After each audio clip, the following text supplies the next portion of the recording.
Hi everyone, welcome to the 30th Surface Ventures keynote webinar. Please say hello in the chat box and tell us where you're joining us from today. My name is Dr. Tahid Khan. I'm the VP at Surface Ventures. We are a non-for-profit organization and our mission is to provide world-class materials science education for academia and industry. So today it's my absolute pleasure to introduce Professor Rob Dwight-Joyce of the University of Sheffield. So Professor Rob is a director of the Leonardo Centre for Tribology at the University of Sheffield, researching into fundamental and applied tribology. He is the director of the Centre for Doctoral Training in Integrated Tribology, an EPSRC Advanced Career Fellow, a Fellow of the Royal Academy of Engineering. He's also a pioneer of the use of ultrasound for tribological machine elements, inventing instruments for the measurement of oil film, contact load and viscosity. These have been widely used in industry to design machine elements, evaluate lubricants and monitor engineering machinery. And today we want to thank our sponsor, Micromaterials. We will have a short presentation from Professor Ben Beek of Micromaterials before the question and answer session at the end of the event. As we go along, please do type your questions into the chat box and they will be marked for the Q&A session. We are planning to go for around 60 minutes in total today. If we do go over, we do apologize in advance, and we will be sharing a link for your attendance certificate later in the event. So without further ado, let's welcome our speaker and proceed with the webinar. Rob, over to you.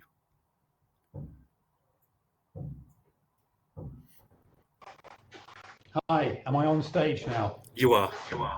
Fantastic. I'll start sharing my screen, and thanks very much, Tahid, for the invitation and the nice introduction.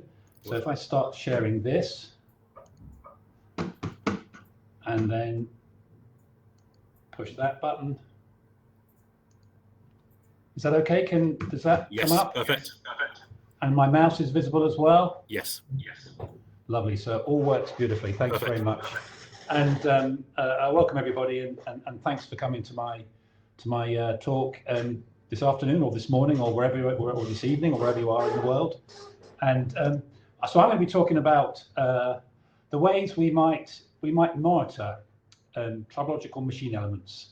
So in big machines like these, so in these sorts of machines, these are sorts we're probably going, and I picked these really modern, quite topical bits of machinery. Obviously wind turbines, really important part of our energy portfolio, electric vehicles, marine diesels, and the effort we're putting into to try, the effort we're putting into to try to make these cleaner, and aero engines as well. So these sorts of machines contain lots of different tribological machine elements, seals and bearings and gearboxes, all sorts of things. And gathering data, monitoring performance and control is becoming increasingly more important in the operation and maintenance of these machines. And so the sorts of tribological machine elements that I'm talking about here are, and I deliberately here chose big components, big expensive ones, because they're the ones which are most likely the most expensive assets, which you're most likely going to want to monitor. And so they contain big machine elements like these. Rolling element bearings is the epicyclic gearbox in a wind turbine, a big crankshaft marine diesel engine, thrust pads, and very big piston rings. And then, of course, this here, when I first put this presentation together, I forgot this picture, which is probably the most important one. These are barrels of oil, which are also machine elements. So how do we get data and measure performance of these components? So what are the challenges? Well, the first thing is these components may, deliberately crossed out, will have complex loading. Almost every one of these sorts of machine components that I've shown before doesn't have a simple load and speed characteristic. Input loading is very often from the environment, wind or wave loading or something like that. And these are highly transient, highly non-steady. Output loading, you connect your machine to something, the electrical generator or grid or something like that. And this is also highly dynamic. And then the machine itself has probably got a very dynamic response and vibration, particularly the big machines that you saw on the slide just a few seconds ago. So frequently, we simply do not know what the load and the speed is on the machine elements when they've been designed and put into service. We might think we know, but very often we don't know. In a machine component, all the action happens at the interfaces. So in a component like a bearing, all the interesting stuff happens where the ball meets the roller, and those interfaces are buried deep within the machine. So these are the challenges that we face. What might we want to know about a machine element? So at that crucial interface, which as tribologists we're really interested in, what happens in here? What are the things we might want to know about what's going on there? We might want to know what the contact size is, and therefore what the pressure and stress is when the load is applied to that. So how big that, physically how big that contact is. Hertz will give us some calculations, we might want to measure it. We might want to know about the presence of an oil film or the thickness of an oil film. Is there an oil film in there and how thick is it? We might want to know about the surface film formation. Is there any kind of tribo film formed around here? We might want to know what that is. We might want to know what the temperature is deep inside this buried interface. We might want to know, is there asperity contact taking place in here? And also we might want to know what the state of the lubricant is. So all these things would be interesting to know about this machine element. I put the units on here. I put the units in there, gigapascals, microns, nanometers, millimeters, and what a great subject tribology is, where the units that tribology uses, or use as tribologists, are gigapascals and microns and nanometers. We have huge pressures and tiny small distances. That's why this subject is so fascinating, because of these great conflict in juxtaposition of different size units. So conventional sensors. So in the conventional measurement of machines and devices and products that mankind manufactures and uses, things like thermocouples, load cells, torque transducers, speed encoders, displacement, position sensors, vibration, accelerometer, acoustic emission. All these things are commonly used to monitor machines, but they won't get anywhere near what's happening at the interface. These are things that you put on the outside of a machine and measure other things. They're still useful, but they don't get into the heart of the component. So if we want to measure what's directly happening at the contact, how are we going to do that? These things won't do it. So how are we going to measure directly what's happening at the interface? For example, what's the flash temperature within a contact? What's the oil film fixed in a bearing? The friction of a single bearing contact. A torque transducer might measure the torque on a shaft, which consists of several different machine elements mounted on that shaft. What about the friction of a single bearing contact? Well, I think there are three physical methods in our toolbox, in our physics toolbox. I think we've got three bits of physics that we can use to do that. We can use light, we can use electricity, and we can use sound. So I'm going to talk a bit about all of these things and what people have done in the past. I'm going to focus mostly on this one, because this is my favorite and the one that I've spent most of my time working on. But I'll talk a little bit about what's been achieved with these as well. So the contents of my talk this afternoon is a review of different kinds of sensors for tribology: pressure sensitive films, gauges, microtransducers, capacitance, windows, laser fluorescence, interferometry, oil condition sensing. And I'm going to focus more on ultrasonic reflection sensors, which is the one that my group works most commonly on. And then I'm going to give an example of where we've used this on a field wind turbine, a small one, a field wind turbine, and a few of the lessons learned, things we wish we knew before we started our measurement campaign from a bearing in a real field wind turbine. So let's start off with the first of our methods, electricity, pressure sensitive films, gauges, and microtransducers. So maybe some of the earliest work on sensing what happens inside electrohydrodynamic contacts in bearings and gears was done with sputter deposited resistive materials. So essentially you sputter down a small sensor, a component with, like a strain gauge, essentially, that when the contact rolls over this or slides over this, the resistance changes with the temperature or the pressure. So they're frequently made by PVD coating through a mask or photolithography. You have a sensing part and then terminals which connect out to a device to measure the resistance. And the resistance change is measured as the pressure or temperature changes.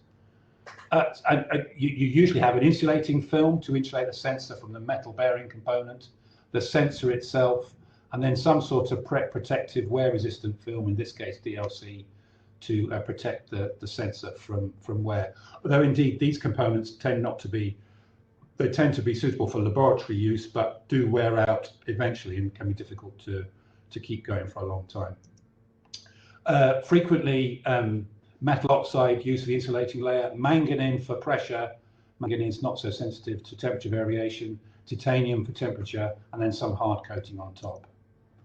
And the resolution of these depends on the thickness of the gauge element. So the size of the contact zone you measure depends on how small you can make your sensing element, typically around about 20 microns.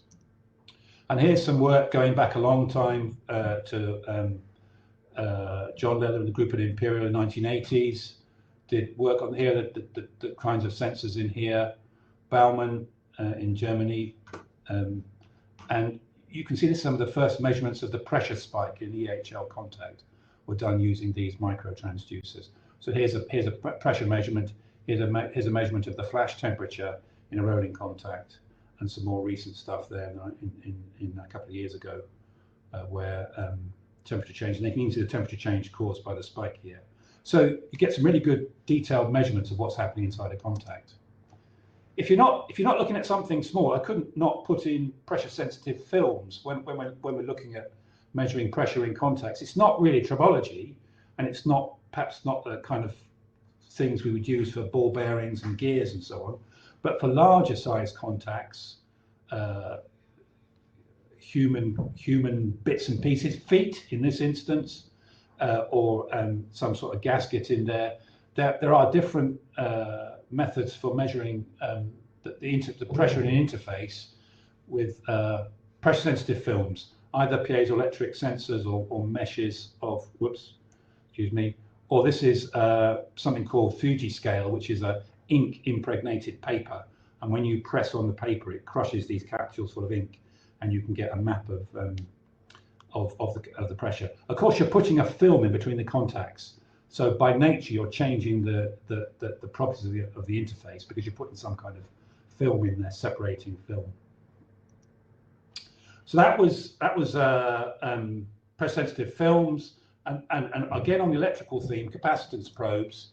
So an oil film or asperity contact forms some kind of capacitance or resistance.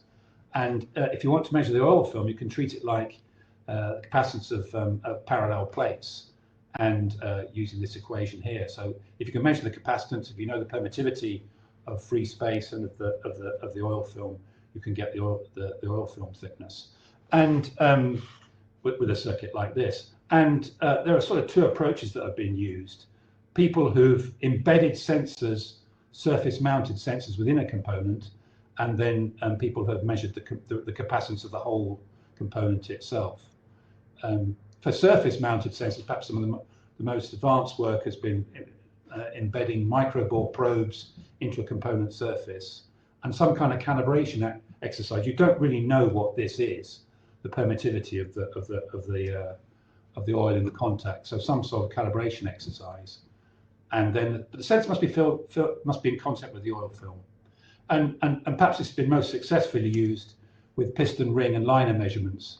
So here's some work from Jerry Hamilton and Tony Moore in the 1970s, where sensors were embedded in a cylinder liner, sensors like these, with the capacitance element in contact with the oil film in there, and got some very early measurements of oil film thickness in piston rings as the rings pass by. Here's some more recent work where they've got some very elegant measurements of oil films from the capacitance with crank angle. Or you can look at the capacitance of the whole system, and this is being used quite commonly now to look at grease oil films. by looking at the capacitance between the inner race and the outer race, then to see, so that measures the capacitance of the whole component. Loop check from SKF, guys at SKF pioneered this. And one trick here is to make all of these balls, one ball steel and the other one's ceramic, so you only have one conducting contact. And here's some pictures of the film thickness produced by, and this is some work from SKF, and I think it's at Ghent University, and also Romeo Glovnia at Sussex is doing work like this to look at the oil films in EHL contacts with capacitance. And then perhaps the most we've learned about tribological contacts has probably come from the optical methods first introduced by Cameron and Gohard in Imperial College, and obviously Hugh Spikes' team has really pushed this forward enormously in lots of different ways. But basically making one component so you can look into it and see what the oil film is doing, and optical EHL. In fact, this is where I started as a PhD student. I started looking at oil films like this, and that piqued my interest in how to measure these very, very thin oil films. You need a small transparent window. If you want to put it in a component, you need to machine out and put some sort of window in, and it can be used in conjunction with if there's a fluorescent material inside the oil, laser induced fluorescence. So here's some work on measuring oil films in piston liner assemblies, where a window's been cut into the liner, and you can see the oil films. And there's some lovely work measuring the oil films both inside and outside as the piston ring goes past, from Seki et al. In Japan. Oil condition sensing. So along with sensing what's happening in the contact, you might also want to know what your oil is doing as well. So another important part of sort of gathering data on a big machine is what kind of sensors, what can sensors tell us about what's happening in the oil. We've had wear debris sensors, magnetic particle counters for a long time to measure particulate content in oils, and then more recently electrical impedance spectroscopy, changing the frequency of an alternating current and measuring the impedance.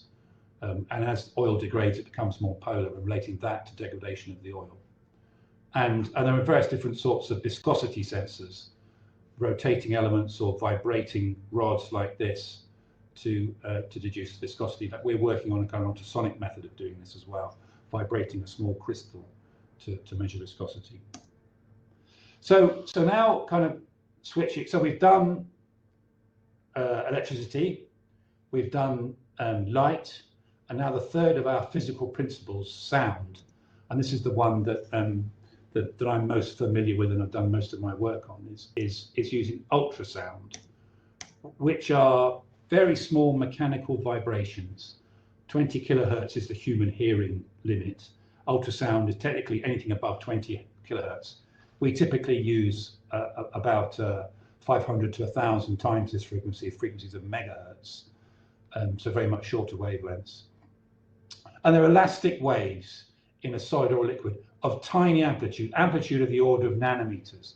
So they're elastic. They don't deform. They don't cause all the deformation that they cause is all reversible. The particles don't travel; they oscillate. So all you're doing is vibrating it and watching the sound wave. The wavelength, frequency, and amplitude are all important. They're important parameters. So we use these. We use these to look at what happens in an interface. So if you've got two materials like this, material 1 and material 2, two solids, or they could be a liquid and a solid or whatever, but two solids, and then the wave comes in here, and if there's a mismatch in these two materials, some gets reflected back and some gets transmitted. And there's an important parameter here called the reflection coefficient. And that's the amplitude of this reflected wave divided by the amplitude of this incident wave. And that's called R, the reflection coefficient. That's an important parameter that we're going to use a lot. So, and R depends on how different these two materials are. And this is the equation that describes what R is. Z2 minus Z1 divided by Z2 plus Z1. And Z is called the acoustic impedance, which is rho, the density, times c, the speed of sound. So steel has got a high acoustic impedance, and air has got a very low acoustic impedance. And so if you've got steel against steel, if you've got steel here and steel there, and it was perfectly bonded, then all the sound wave would be transmitted through, and R would be equal to naught. If you've got steel against air, then steel has got a high acoustic impedance, it's very dense, air is very low density, and most of the sound wave would be reflected. R would be just about 1. If you've got steel against oil, then you'd get a reflection coefficient of about 0.95. So 95% of the wave would be reflected. Can you remember that number? Write that number down. R is because we're going to need that later on. R is 0.95 if we've got steel against oil. What about if we've got steel against an oil film? So we've got an embedded layer of some sort like this. Well, some of the sound wave would be reflected there, and some would be reflected there. And so what you would see is this is an amplitude against time of our reflected signal. You'd see a big pulse here, which is the first one. You'd see another one there, which is that one. And then you see these sub-echoes as the wave bounces backwards and forwards inside here.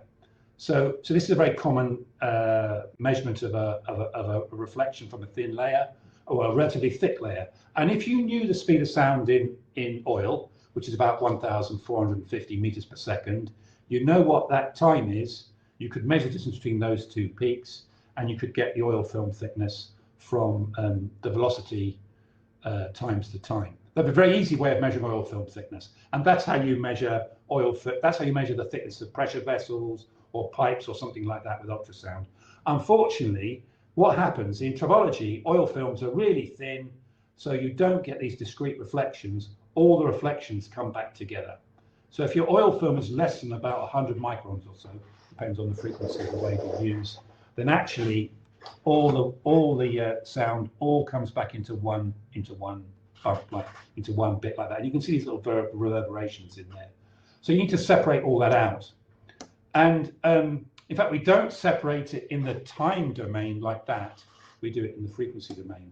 And the whole thing it behaves like a spring. And so you would analyze this using what's called the spring model. So the reflection depends on how stiff this oil film is. So you have a spring for this bit, a spring for this bit, a spring for that bit. This vibrates. And if this is a really stiff interface, everything comes back. If it's a really low stiffness interface, everything passes through. And so we have an equation, this is called the spring model, which relates the reflection coefficient to K, the stiffness of that interface, and some other terms in there as well. And the stiffness of an interface is the bulk modulus divided by the oil film thickness. So if we can measure R, we can get the stiffness, and hence we can get the oil film thickness. You need to know the bulk modulus of the oil, though, and that's not, for those of you that are interested in EHL, knowing what the bulk modulus of oil is not quite so straightforward. That's a little bit of a tricky thing to know, because that depends on pressure and temperature. So the equipment, we have a piezoelectric sensor in here. Here are some commercial ones. This is a piezoelectric element. These are very cheap, and we actually make our own at Sheffield. They're much cheaper and easier. And the same sensor is an emitter and a receiver. You apply a voltage to it, it converts it into a mechanical displacement, and then bounces back here. And the displacement, it's about 1,000 times smaller. So volts comes through here, millivolts comes back. This is a pulsar and a receiver, this is a pulsar. We digitize it, it separates these two signals, and we typically use LabVIEW to control all that stuff. So here's a little graphic that shows what you see. So here's a sensor on the outside of a ball bearing, and then a roller bearing, or a ball bearing, doesn't matter. The roller goes past, and so the blue one is the signal when it's there, when there's no roller present. That's the blue signal, and I've left that on the screen. And then when the roller goes past, two things happen. One thing is the amplitude drops. There it is dropping there. And the reason why it's dropping is some of the sound wave is now being transmitted through into the roller and being lost to the signal. And another thing happens as well, and that is the whole thing shifts a little bit to the left. Can you see that? So it goes down there and it moves a little bit to the left and then back up again. So that's quite interesting that actually the signal, the sound path got a bit shorter. So as this roller went past, it compressed the raceway here. It compressed the raceway, and so the sound had less of a distance to travel, and it went back again. So we can do two things here. We can look at how thick the oil film is. We can look at what happens in the oil in here. We can look at how thick the oil film is by how much this dips down, but we can also look and see how much load the roller applies to the raceway by measuring this very small amount of compression that occurs when the roller goes underneath the raceway.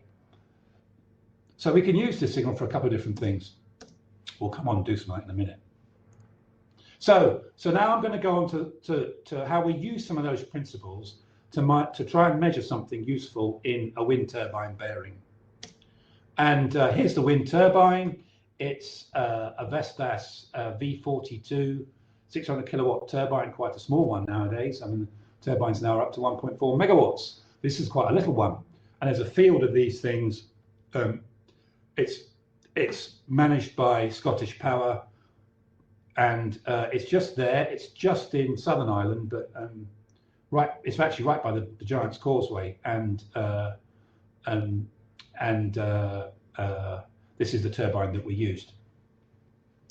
So it's part of a bigger project, which was sponsored by what was then DEC, Department of Energy and Climate Change, and led by Ricardo and Strathclyde and Scottish Power and ourselves. And Strathclyde did lots of conventional instrumentation. They did lots of acoustic emission. They did lots of accelerometers and temperature sensors, all kinds of different things they measured around the turbine. And we focused on AE from the bearing, acoustic emission, and ultrasonic sensors from the bearing. And of course, we measured voltage and current across the generator. We measured wind speed and torque on the main shaft. The actual bearing that we looked at is this one. So what this is the high-speed shaft. So in a turbine, you have the main bearings here, then you have a gearbox, which has an epicyclic gearbox, which increases this very slow speed shaft to a much higher speed shaft, which goes to the generator. So this is the high-speed shaft, which is after the gearbox. And it typically has either a pair of bearings, or in this case, three. And we looked at this bearing, which is the generator side of this pair of tapered roller bearings. And the reason why we chose this bearing simply was about access. We'd love to have measured a lot of the interesting things happen on this main bearing or on the pitch bearings, but you simply can't get access to those. You have to take the whole nacelle apart, take the hub off and take the whole nacelle apart. So, but these gearboxes come out quite regularly for repair or for service. So when one of the gearboxes came out, we were able to get access to this bearing. We installed a sensor in there. Can you see that? We machined a little groove in the sensor. It has to be at right angles to the surface, so the sound wave can bounce back and be picked up by the same surface, or approximately right angles. You've got a couple of degrees freedom in there, and then this was put back into the turbine. It was installed back up into the nacelle, and then it ran for around about 2 or 3 years. I've made that sound really simple. It was actually a very, very complicated process to do that. I'll tell a bit more about that as we go on. And there's the bearing. It was a 32222 tapered roller bearing. Here's a picture of the gearbox. It's a ZF gearbox, and this is their factory in Nottingham. That's the groove cut into the raceway there. Here's the sensor. It's protected with it. The black stuff is like an epoxy coating. There's a piezoelectric element contact wires. This was done quite a while ago. We're much better at this now, and we probably put much more transducers on there. In our bearings in the lab, we put sensors right across here. We put them right around circumference. In this case, we only put 2 on because we were quite new to this whole process. And we put them in 2 places. We put one sensor there. That one's called number 2, channel 2. We put one sensor there. And the reason why we did that is it was that this bearing has potentially got a maximum loaded region around about there. This represents the loaded zone. So this was at the edge of the loaded zone, channel 1, and approximately in the middle of the loaded zone on channel 2 in there. We had some other sensors around here as well, some accelerometers and some AE sensors. So this is what a raw signal looks like, okay? So the raw signal is we're sending out a pulse, we're receiving reflections, and we're measuring that reflection coefficient. So what's happening here? So I'll come back to the dip. Each time the roller passes, then some of the sound wave passes into the roller and out the other side. So the reflection coefficient drops down, goes back up again when the roller passes, and the next roller follows on behind it. It drops down, goes back up again. So that's pretty straightforward what's happening there. The pitch between these 2 rollers is that it gives you these. This is just 2 rollers. Remember I asked you about that figure, to remember that figure of 0.95. So R of 0.95 indicates we've got steel versus oil here. So we've got oil and the roller's not, and then the roller comes past, and then what happens is R is back up to 1, around about here. Can you see that R is about 1? So the oil's been squeezed out. The oil got squeezed out, and then it flowed back in again over around about whatever it is, 0.001 of a second. It flowed back in again, and then we're back down to 0.95 again there. So what we can do, we can do a few things from this data. We can look and see how much, whether there's oil present, first of all, ahead of the roller. We can look and see how long it takes for the oil to flow back in again. We can look at the dip between each pulse. We can look at how much the pulse shifts to the left when the sensor, so we can get the load on each roller caused by this shift to the left of this pulse, like I showed you in that video a few minutes ago. And we can look at the cage speed from, and therefore the slip, the roller slip caused by the pitch of these two bearings. So we could measure the time it takes between there and there to get the velocity of rollers and compare that with the velocity of the shaft or the cage to get roller slip. We actually didn't do this on this particular bearing because we didn't have reliable measurements of shaft speed, believe it or not. So going back to load, so what we can do is this signal shifts a little bit to the left caused by the deflection of the rollers. And I won't go into the maths behind that. It's fairly straightforward, but we can measure that time shift. It's just a few nanoseconds. We know the speed of sound in steel, so we can convert that into a deflection, and then we use some kind of Hertz calculation to work out the load emitted by each roller as it passes underneath the sensor. So what this is it 20? 2 force, 2 force, 2, 4, 6, 8, 10, 12, 14, 16. This is 20 rollers. There's 20 rollers in this bearing. One our lab has got 15. This is 20 rollers in the bearing. This is the load on each roller as it goes past the sensor. And so what you see is that the load on each roller varies a little bit. So you can see we get this feature that some of the rollers carry around about 10–15% more load than some of the other ones. And so there's quite a distribution in load between these things. And then you find that if you zoom in on this is 7 consecutive rotations, all plotted on top of each other, and they're almost identical. So what happens is measurements from the same roller are the same as they go round for 7 different revolutions, but measurements on the different rollers are different. We don't exactly know why this is. We're pretty convinced. We don't have 100% certainty, but actually what's most likely here is this is caused by geometrical variations in the roller. We showed this to a roller bearing manufacturer, and they say, the most likely thing is that this roller is slightly larger than this one here, so it's carrying more of the load. We also have some more proof of that, is that, remember, we've got 2 sensors. We've got channel 1 and channel 2, and we see the same pattern on both sensors. So the roller that was big here is also big over there as well. So interesting there that we can see exactly what load was imparted by each roller as it went past the sensor. We've compared this, we've done this in the lab, in a lab-based bearing, and compared it with known loads to check that the analysis and the maths is correct.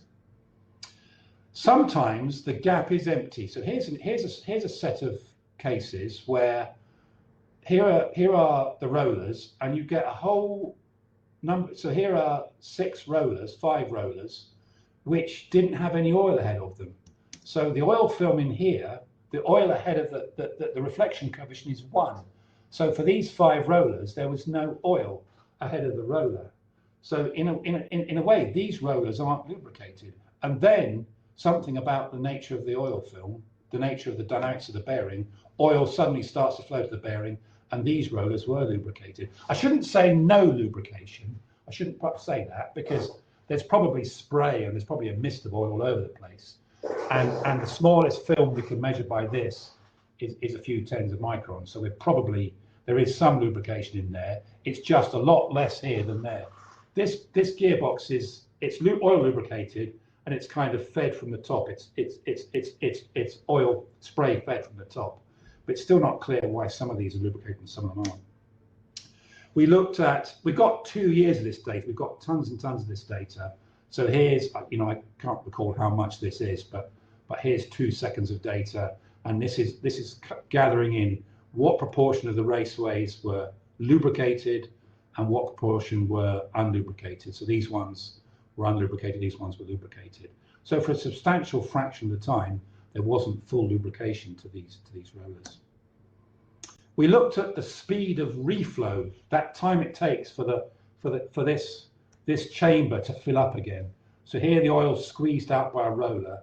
What's that time it takes for it to flow back in again? We call it the reflow time.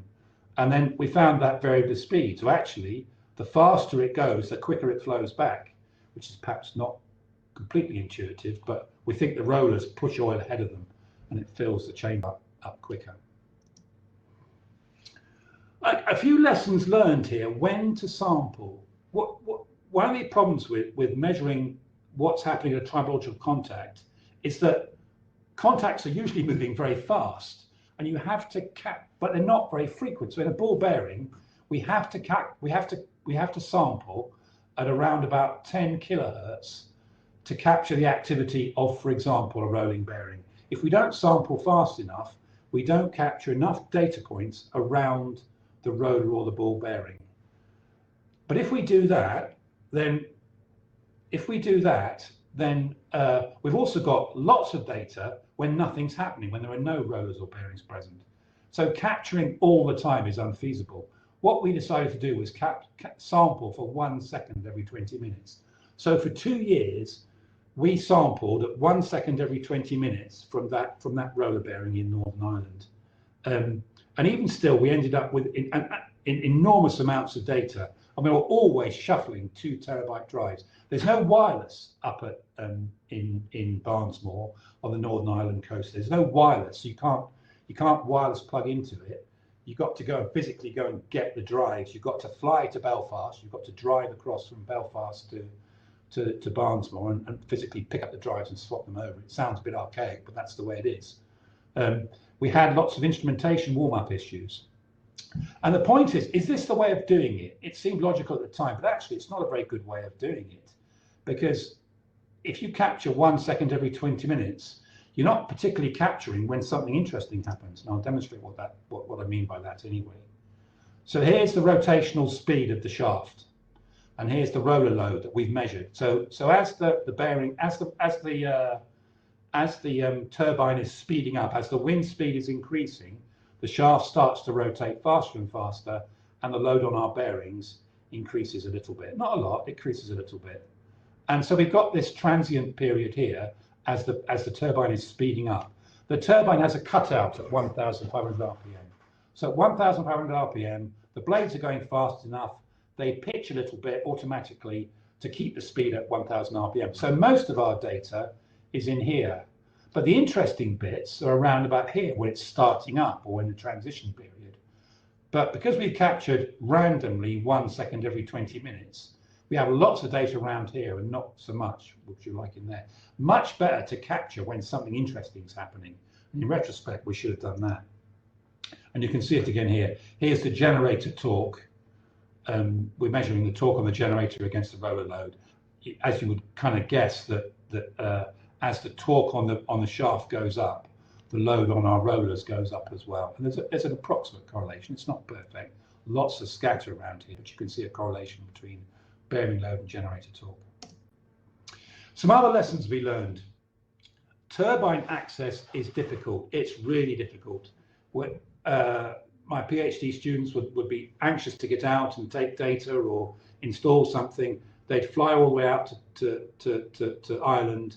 They'd go out to the turbine, and they would be sent back home again because it was too windy. They tend to put these turbines in very windy places for obvious reasons. But if it's too windy, you can't get access, and you've got to fly home again. And there's a couple of times they went out to fly out there and flew. All they did was look at the Giant's Causeway, and they flew back home again without doing any actual work. So access is difficult, and also these kind of sensors, we can't really retrofit them onto a bearing. The bearing has to come out, be taken out and put back in again. Power outages were a problem. Our instrumentation would go down and didn't always automatically set up again. And what do we do with the data? So that's another issue, is that we've got terabytes of this data. It's quite hard to process this data automatically. We find ourselves spending a large amounts we try to automate the process, but it's still months and months of data that we haven't processed. And perhaps philosophically, we've learned lots of things about the bearing, but have we improved the bearing machine operation? Well, there's another matter there as well. So, conclusions. There are sensors for pressure, load, torque, speed, temperature, and temperature data. These are commonly used in field applications. Big machines have always got these sorts of sensors on them. But they don't monitor exactly what is happening at the tribological contact. Contacts are small, pressures are high, and films are thin. That's the fun of being a tribologist. Gigapascals and nanometers. We do have some physical sensor methods that we can use to do this. Micro gauges, capacitance probes, optical windows, laser-induced fluorescence, and my favorite, ultrasonic reflection.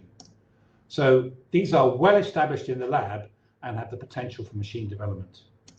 Oh, that's it. So I'm finished there. Thanks for your attention. I think I'll come out of that, and if I stop sharing, and then we can see Tahid again. Hi, Tahid. Hi, Rob. Thank you for that. That was great. So at this moment, I'm going to hand over to our partner, Micromaterials, and Ben Beek, and then we'll come back for some Q&A.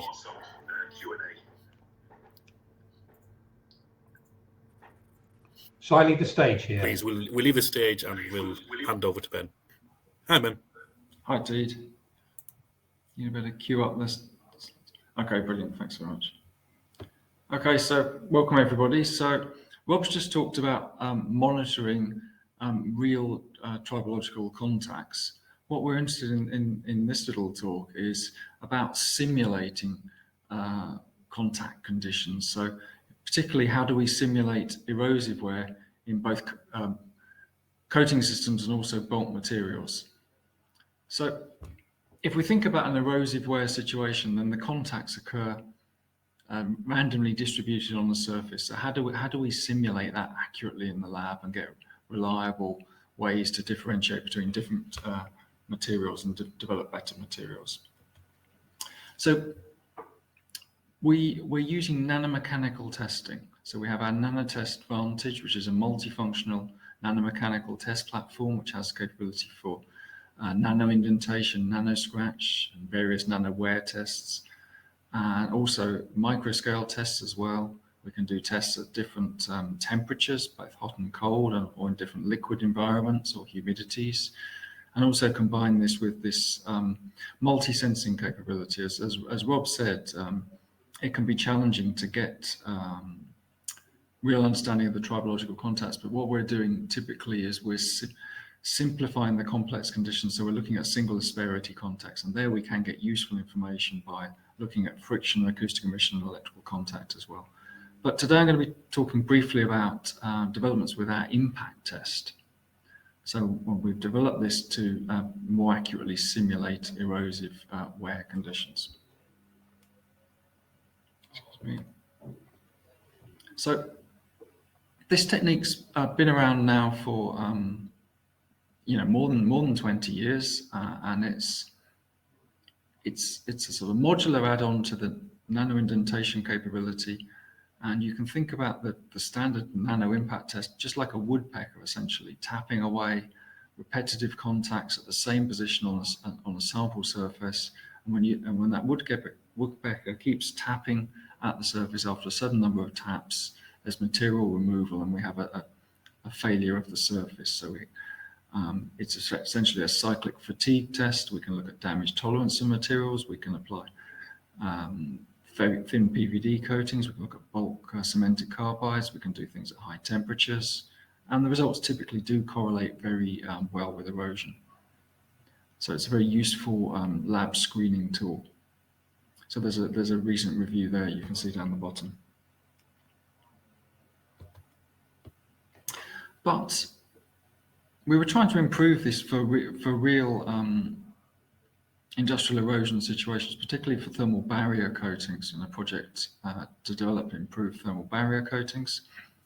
So what we've done, as you see sort of schematically here, is we've instrumented stage movement between a set of repetitive impacts, and that has the effect of producing a randomly distributed array of impacts on the surface, and you can build up therefore patterns of damage, and you can see how the damage from one impact affects the damage from the next. And this turns out to be a very useful way to understand how real erosive wear develops. And what you can see in the middle there is a schematic showing a thermal barrier coating protecting the underlying superalloy substrate in a gas turbine. And here we're using microscale impact to look at the erosion wear resistance there. So that's a very complicated system. So when we were developing the test technique, we started off with bulk materials. So here we have a typical very homogeneous bulk material. It's a fused silica glass, and it's been impacted here with a sphericonical probe with a 25 micron radius, and we've hit this surface with a computer-generated random array for either 50 impacts, 150, 250, or 500 impacts. And what we can see is how the damage builds up. So with the first 50 impacts, all of those impacts are spaced. There's not really much overlap damage, but as the thing progresses, you can see damage, sort of coalescence of damage, and this leads to material removal. So that's fused silica. If we look at a material which has nominally similar flat fracture toughness, but not necessarily as good erosive wear behavior, such as a borosilicate glass, here we can see something completely different. So in this case, the different crack systems are causing a much earlier failure of this material. So after 500 impacts, the surface is completely destroyed.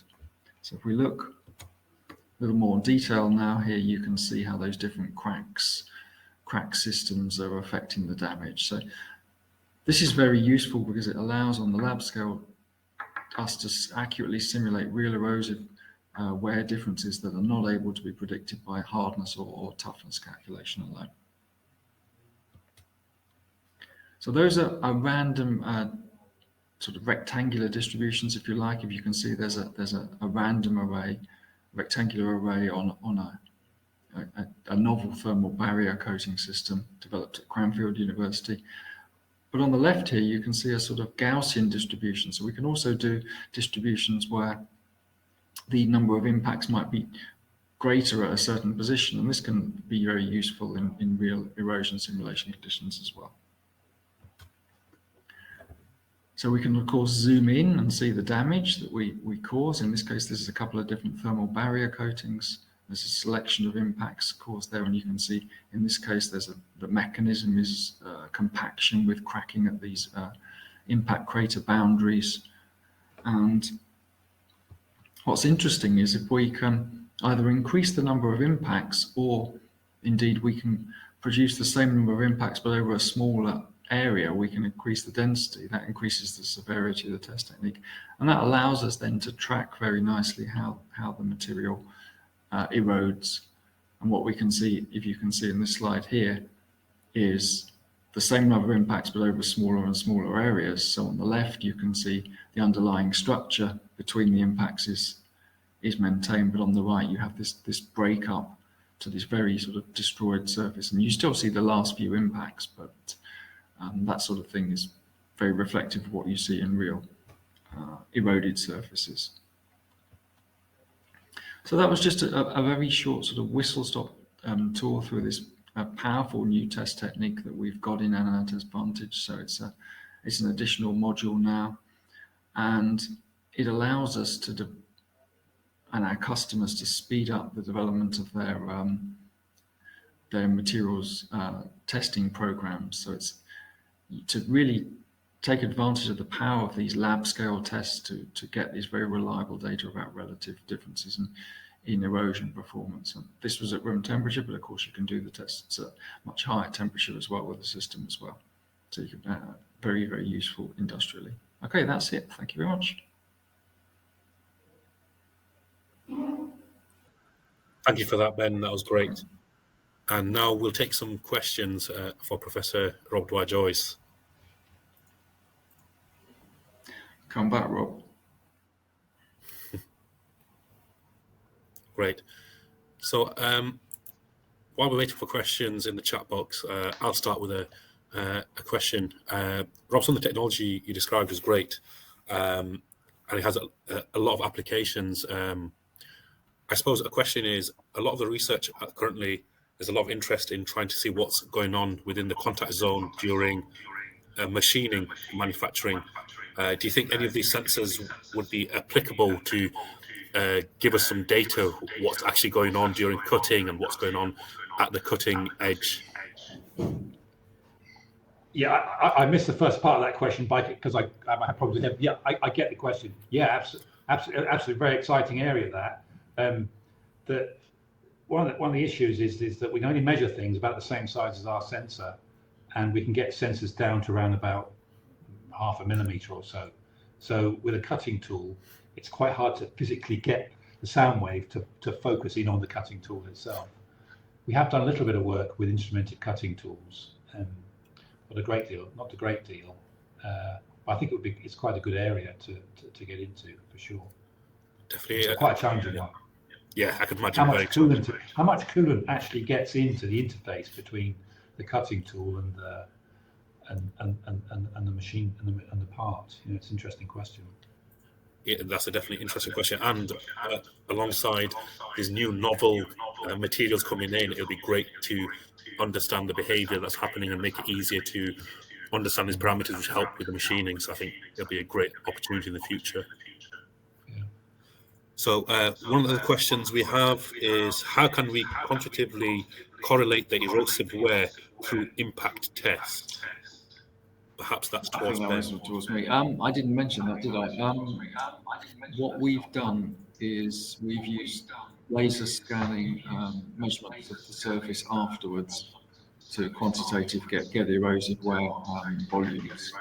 So that and we then use that to correlate directly with the mass loss measurements from standard erosion tests, and that's what shows the excellent correlation. Brilliant, thank you. And the next question is, how does the ultrasonic data correlate with the vibration and acoustic emission from the wind turbine? Yeah, thanks for that question. I'm sorry, sir, I don't know. I said we had problems dealing with all this data, and that was one of them. We simply haven't done that experiment. We've done it on rigs in our lab, and we've correlated acoustic emission data with measurements of oil film thickness, and we've shown signal increase as the oil film drops down into we saw an acoustic emission signal increase as the oil film drops down into the boundary region. For the wind turbine, we haven't done it, and I'm sorry to say, it's a problem with manpower and processing all of that data. Maybe I'll come back in a year's time and answer that question for you. Brilliant. Wish I could answer it now. That's great. I think that's all the questions we have for now. So I just want to thank Rob. Thank you for such a great talk. And at that point, I also want to thank Micromaterials for supporting this webinar. A reminder, please do visit our website where these talks will become available too for later replay. We will organise our next workshop on the 11th of May, so please do stay tuned on our website, emails and LinkedIn for further updates.